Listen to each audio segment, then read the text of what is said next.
heart of Kumaon from a small district called Almora and have witnessed, the atrocities, induced by climate in the form of migration. बचपन से जब नानी को visit करते थे गांव में, तब जितने गांव होते थे और अभी उन्हीं गांव को घोस्ट विलेजेस का नाम दिया गया है क्योंकि वो कम होते गए और अब बचे ही नहीं. You know, the things that I have been seeing since childhood while also growing up became my passion and led me to do my master's in environment and development and eventually become a social entrepreneur. One of the projects that we are doing is to empower rural women at the grassroots so that they can become self-independent, lead a dignified life and livelihoods, and also continue to stay in the place where they belong to and not migrate. I think in the previous panel, Dr. Rumi spoke about Seva. We are proud partners with Seva, and particularly in Uttarakhand, starting next month, we will be starting 2 projects to further empower rural women across 2 districts of Uttarakhand region. Recently also, in collaboration with Department of Rural Development, Ministry of Uttarakhand, we signed an MOU to further empower all the districts women so that they don't have to face the atrocities, they lead a dignified livelihood opportunity. They come under the bracket of Lakhwati Didis, and also they continue to sell the cultural, the organic work that they are skilled at. This is one part of the project which I am looking into as a social entrepreneur, and I very strongly feel that it's very important to empower next generation leaders. And I do that by tying up with different colleges. I think both the panelists of the last speaker, Dr. Meetu and Dr. Rumi, were from WICCI, and WICCI is one of the colleges in which I have been very actively mentoring, particularly the Enactus body, wherein the students are empowering the migrant women who are coming from the nearby areas of the college to create upcycled products. And it's the only college, I guess, in IP University which has got also their own skill development center. Similarly for the other colleges as well. If we have to create a sustainable ecosystem wherein we not just do the entire work solely, but create young leaders to take in charge, to come up with innovative and new ideas, to build and also to take forward the legacy. Now is the time.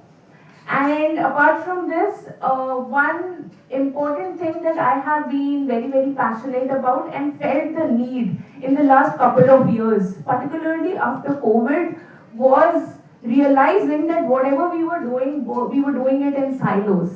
So a collaborative platform wherein everybody comes together. And that's where WICCI, being the president of the WICCI Delhi Startup Council and also the National Advisory of G100, wherein we are advocating on 2 SDGs, which is SDG 13 and SDG 5, climate change and gender equality comes into the picture.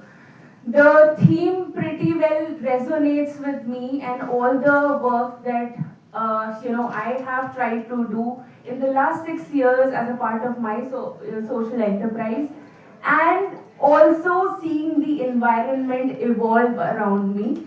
I feel now is the time to take the action by not working in silos, but to collaborate, to find the voices that resonate with each other and to come up with a constructive plan. Last but not the least, I would like to quote a very famous dialogue which Mahatma Gandhi ji said: "Be the change you want to see in this world." And the change starts with you as an individual. Thank you. Thanks a lot, Meghna. Now, we like to invite Rupal Kapoor. Rupal Kapoor is a delivery lead and over 7 years of consulting experience in ESG. climate change and sustainability. She specializes in sustainability strategy, decarbonization, and ESG rating frameworks such as CDP. So over to you, Rupal. Thank you so much for giving me the opportunity to be the part of this platform and talking in front of you, all the prestigious women that I have seen from today, and I'm very obliged to be the part of it. So from last 7 years, I have been working in this field of sustainability and climate change. And what I have seen by my personal experience is that these days not just the people who are working in the corporates or the people who are working at the government level or the organizations, but even the people of the next generation, people like us, people who are young and are at a very and even children. I give you some certain examples from India. Is Lissy Priya, who's just 11 years old girl, and she has been raising her voice against the climate change. Greta Thunberg, she has been standing outside the parliament. She was the first activist that I have seen who has been working towards the environment and raising her voice for climate change. Then comes Archana Sarong, Ridhima Pandey. They all have been working and they all have been raising their voices. They are just 9 and 11-year-old girls. So we have been seeing that people, young children, are getting and having the awareness that how much climate change is important for us and how big role it is playing. We are seeing that heat wave is coming. We are seeing that winters are becoming very short in India. Why? Because of the climate change. And people are getting awareness among that. I have seen so many people who are standing up, young generation people, college students, they have been standing up during the Diwali season, taking the protest, also raising their voice through social media, through internet platforms, that clean air is our right and the freedom that we have to get. Many young generation are working and moving towards EV cars. They are also forcing their parents or educating them that we should move towards electric equipments, electricity, and how we should, rather than just being always relying on petroleum, we should move towards electric vehicles. We are seeing this. Even in our organization, we have been always raising these things, and luckily we are very happy that we are able to promote this, and now all the cabs are electric vehicles because they produce a lot of carbon emissions, which are the scope 3 emissions.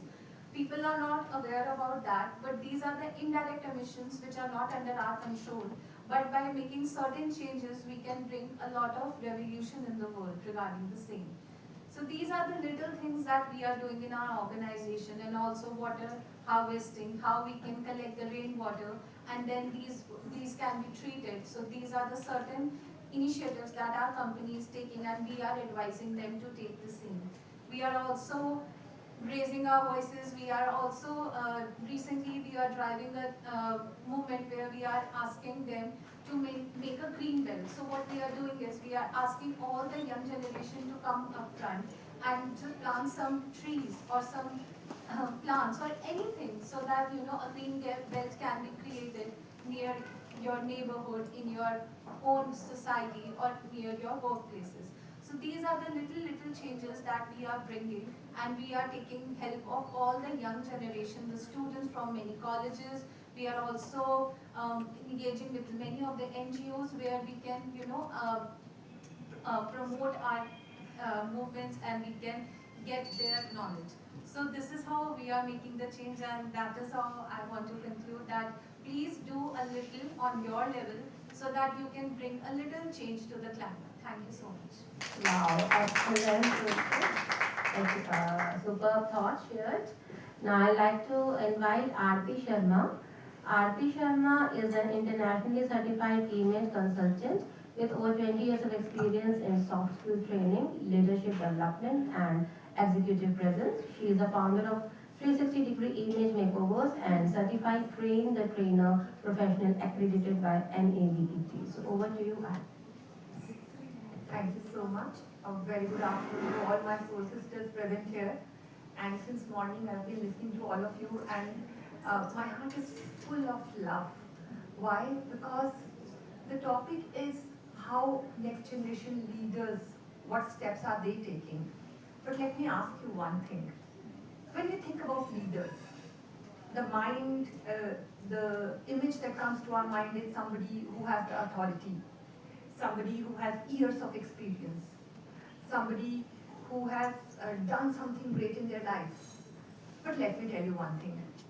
Everybody sitting out here is a leader because we all lead a life, and how this life pans out is the responsibility of the leader. And what if Mother Earth asks us a question today? Do you think she would say thank you? Or do you think she would say you can do better? I would like to start with year 2002. That was one of the best years of my life because God gifted me a beautiful son, healthy son. And we named him Madhav lovingly. And my eldest son Raghav was elated that he's got a small baby brother to play with. But when Madhav was 5 years old, he couldn't breathe. Every year we would have to take him to hospital. Then the story started, those of inhalers and sleepless nights. And that is the time when my 9-year-old son Raghav said, Mom, I will do something for the environment. I will definitely do something for Madhav. I will do something for pollution. And you will not believe, that is what leadership is. Leadership is a 9-year-old deciding not to stay quiet about the changes happening. Leadership is a 9-year-old pledging, and today he's an environmental engineer. He took up environmental engineering, he did it from DTU, and not only he did his engineering, during high school he started an e-waste drive. Somebody was speaking, one of the speakers was talking about e-waste. He, along with his school friends, along with all the cousins, we all together, I remember me and all other mothers so excited. We had never heard what e-waste is. And we collected 5 tons of e-waste from every other household until today. From my society where I live in, people send me that e-waste. Because they remember Raghav ki mummy ka ghar hai. He and his friends planted 500 trees.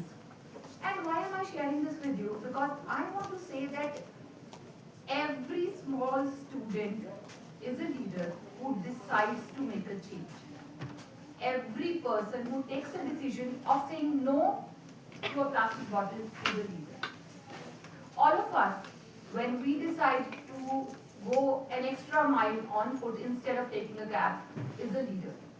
And today, we leaders are not here only because sustainability is a trend. Today's leaders are connected emotionally with the planet Earth. Every person sitting out here. My mom is sitting right here. Since my childhood, I have seen her growing vegetables at home. We are used to plucking those tomatoes. We are used to plucking those green chilies. And I don't know how many plants and trees we have in our house. And I always say, Mom, मुझसे क्यों नहीं उगते हैं इतने अच्छे plants?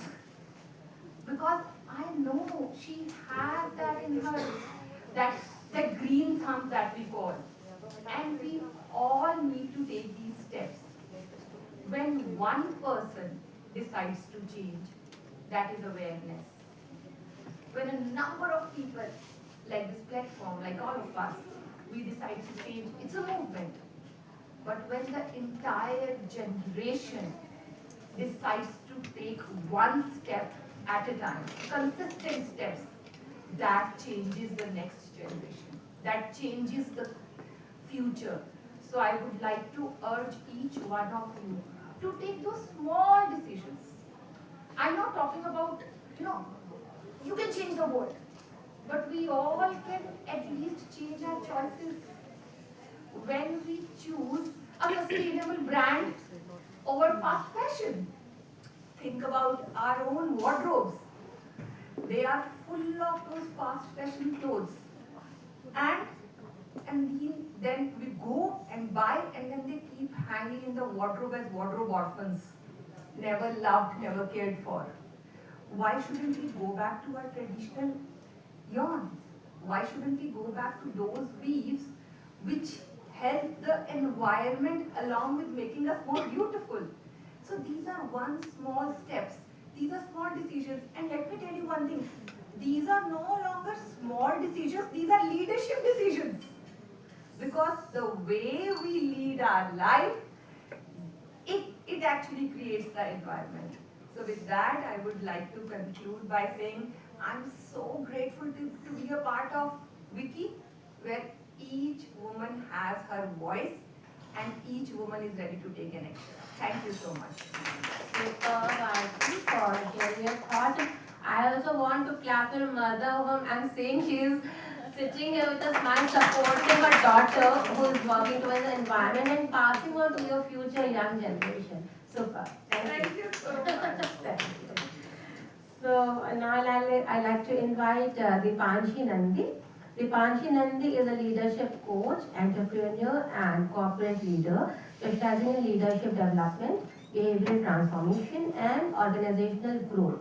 She serves as director at Himalayan Investment Global Limited and is founder of Thought Spectroscopy, OPC Private Limited. Okay, so Dipanshi.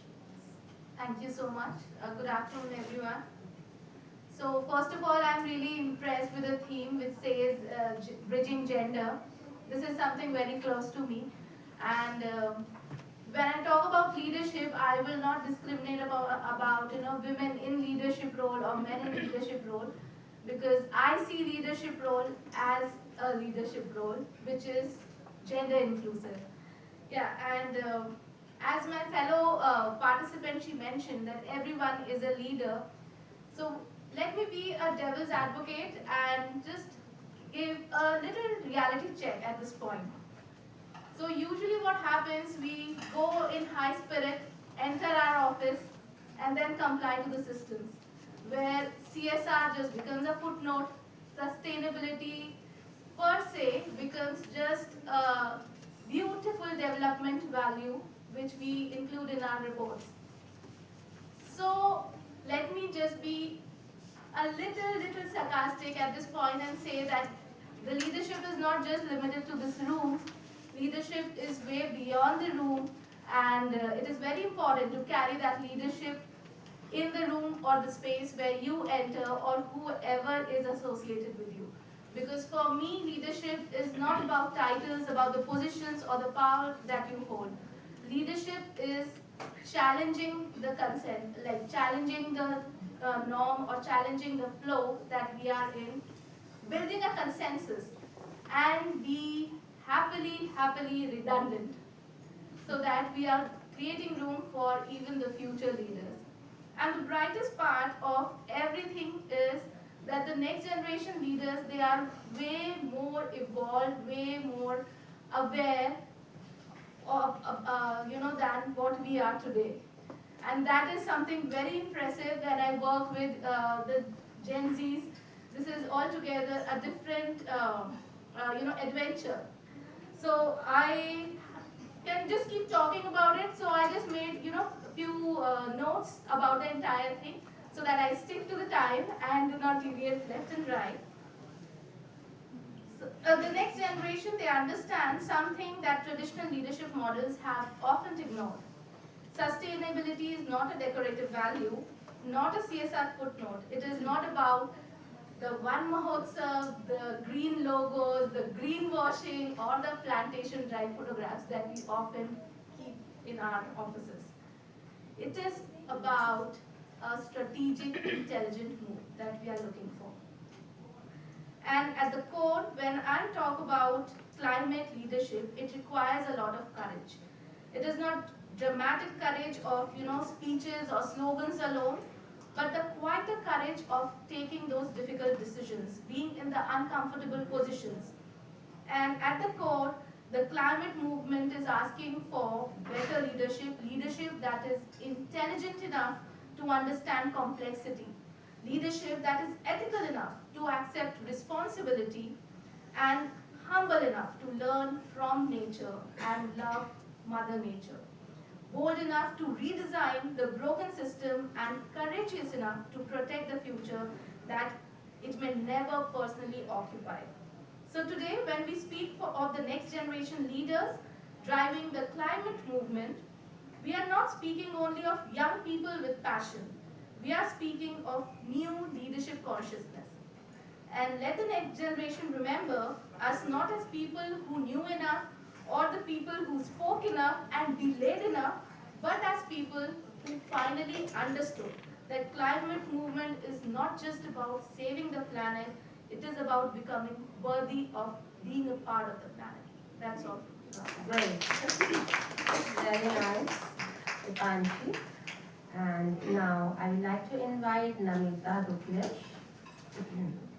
Namita Gupta is a social entrepreneur and youth development practitioner with over a decade of experience in empowering adolescents, especially girls, through the life skills, education, health awareness, and leadership training. She holds a master's degree in social work from Uttarakhand. So over to you. Good afternoon, everyone. And it is a privilege, and I feel humbled to be part of this prestigious forum and to be sitting here with this very, very knowledgeable and extremely grateful for Vicky for giving me this platform to be able to voice my opinions over here. So when I first saw the theme, green is feminine, I did not think of forest or climate policies. Honestly, what did I think of? I thought of a 14-year-old adolescent girl, a young girl. Let me share something from my own reservoir of personal experiences. While conducting a menstrual hygiene awareness camp in one of the villages, I met a girl, a young girl who had dropped out of school. I was trying to understand her challenges. It was not because that she did not want to study. The fact was that she did not have the right access to the products that she needed to continue her education in the government school. Plus, her school also lacked the proper wash facilities. There was no separate girls' toilet over there. So, that girl had dropped out of that education and she was facing exclusion from there. So while I was talking to her, interacting with her, there was something she said to me which stayed with me till date. She said कि दीदी हम जो कुछ भी इस्तेमाल करते हैं अपने पीरियड्स के टाइम पर आखिरकार वो जाता तो इस जमीन में ही है ना.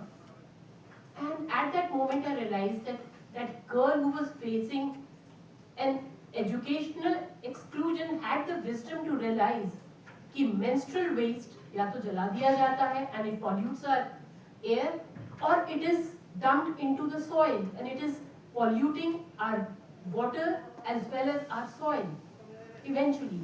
So here I was looking at a girl who was not only thinking about her body, about her dignity, but she was also thinking about the planet, our Mother Earth. So let me once again briefly introduce myself. I'm Namita. I'm a social entrepreneur and I work with young adolescent girls and women on menstrual hygiene. And in my over a decade of grassroots level, work, what I have realized that sustainability begins with very simple lifestyle choices, our own personal choices that we make from day to day. That is where sustainability begins. So, at our charitable trust, my organization, we work with adolescent girls and our work goes beyond awareness. We work on menstrual health education, also about breaking the shame, the silence, the taboos and the myths that are associated with this topic even to date, access to safer and more sustainable solutions, and especially about creating safe spaces for girls to voice without fear. Without any hesitation, they can say whatever they want.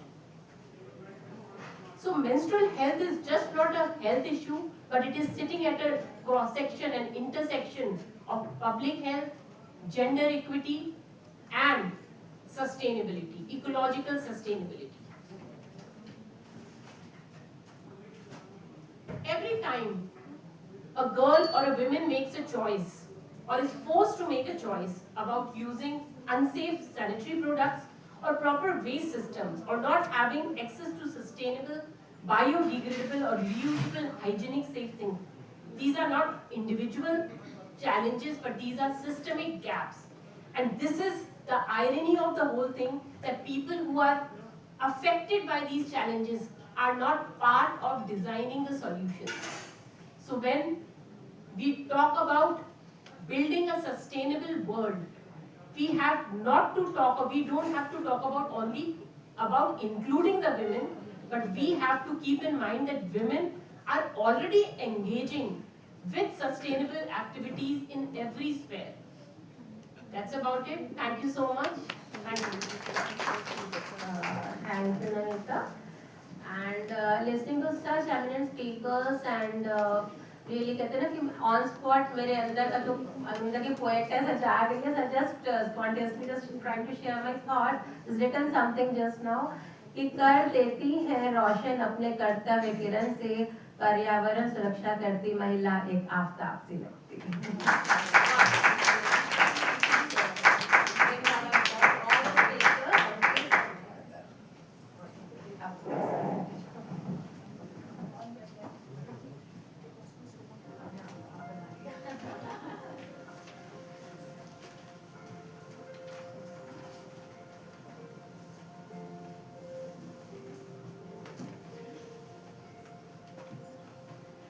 So, Meghna Joshi, please come on the stage for the award.